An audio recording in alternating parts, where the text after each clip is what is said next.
Tell me you haven't seen an anime without telling me you haven't seen an anime.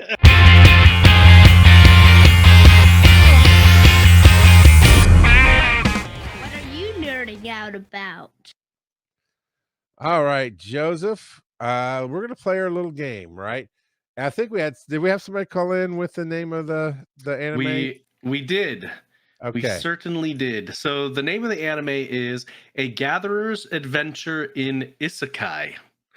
And we do have one person that called in to give All their right, let's hear it. their plot synopsis, and it's Devo. So let's see what Devo has to say. Okay, a gatherer's adventure and isekai. So this primitive group of hunter-gatherers get together, and they're picking their berries, and they're going here, going there, surviving, and they're out, and they are collecting some mushrooms. And instead of them being edible, they're hallucinogenic, and they have an adventure where they go to the future, and it's just capers and hijinks everywhere with these guys. Tell me you've never seen an anime without telling me you've never seen an anime. Capers and hijinks. So was the adventure the whole isekai was in their head? They hallucinated it? Is that what he was trying to say? I think so. Maybe not. Maybe they time traveled because they hallucinated so hard. Here's what Bishop says. Bishop says, after being reincarnated into a fantasy world, Larry, a mild-mannered grocery store produce clerk, discovers that his only special skill is finding slightly bruised fruit. Man, I wish I'd read this before I told it to mix it up with VeggieTales, because this is a perfect narrative. I was wondering if it was right. VeggieTales. This is just random here. Armed with a rusty trowel, and a supernatural ability to identify discount-worthy bananas, Larry sets out to gather his way to glory. Instead of slaying dragons, he barters for compost. Instead of saving the princesses, he delivers artisanal salads. This one's. Tell me you haven't seen an anime without telling me you haven't seen an anime. You suck, Bishop. All right, what's it really about? So it's about a guy who, dies and is reincarnated like they do. And he's given 3 main abilities.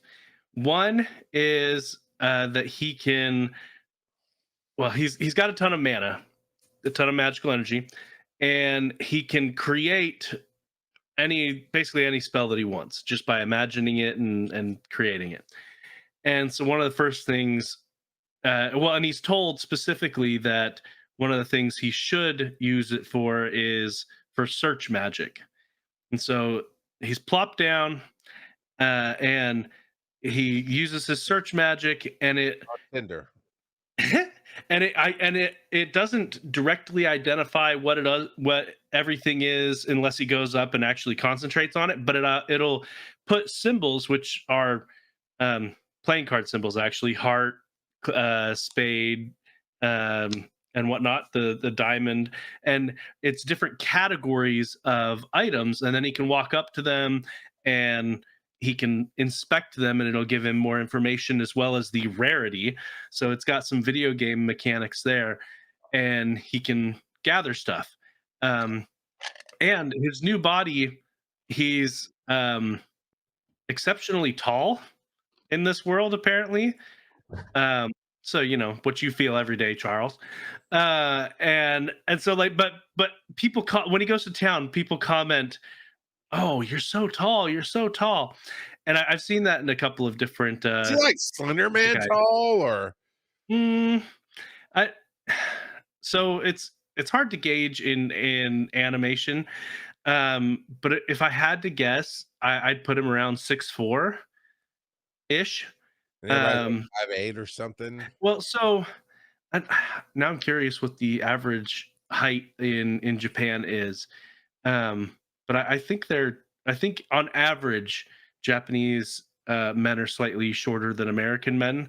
So it seems to be a thing every now and again in anime where they really play up height because of the stigma that Japanese men are slightly shorter.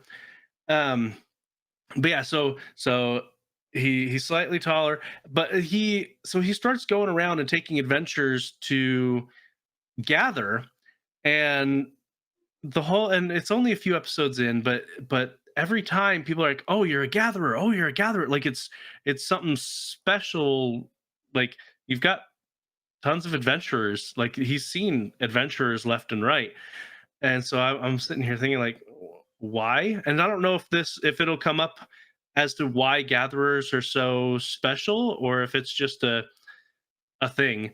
But yeah, so he's taking quests to go gather different materials and whatnot, and it's a rather generic isekai. He's OP, super overpowered, and the battles that he has had have been very low stakes. Like, he ran into these giant crab like creatures, and just he bam bam dead. And then he brings he's got an item box, so pretty cliche. So they actually make him kill the animals, unlike Legend of Zelda, where you just walk up and grab them. Yep. Gotcha.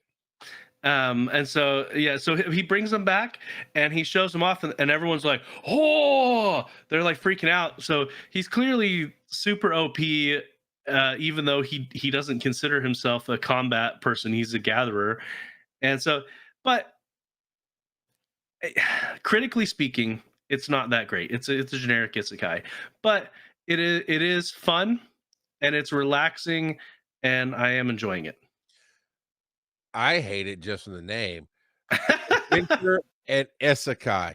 I mean, I almost sent you this TikTok. I was just looking. I did not send you this TikTok. I don't know why, but it was a guy making up blatantly dumb names for anime. Like, guy who fell from the tree, whose older brother is king, but he has no power. Watch him in. Guy who fell from the tree, whose older brother is king, and he has no power. Yeah. I've seen clips like that. Yeah. Yeah. This is kind of like that. A gatherer, adventures, and isekai. It's like, we just mistranslate, or you really have zero creativity. There's a lot where the anime title is just the sales pitch. Ooh, I got a new call in for the middle of the show for everybody, because I almost gave Devo grief because he didn't assault his kid again like he did last week, which was hilarious and amazing. So do that. I need to remember to do that. I assault my kids all the time. I just now need to record it for evidence and send it in, because that's fun. But how about you find a random clip that's okay to show your kids of any anime, something you love, something that you just came across, and show it to them and have them make up a name for the show. Make up a name just based on the one and we're clip. We'll see how close it is to the real name of the show. Name that anime. Oh, yeah. man.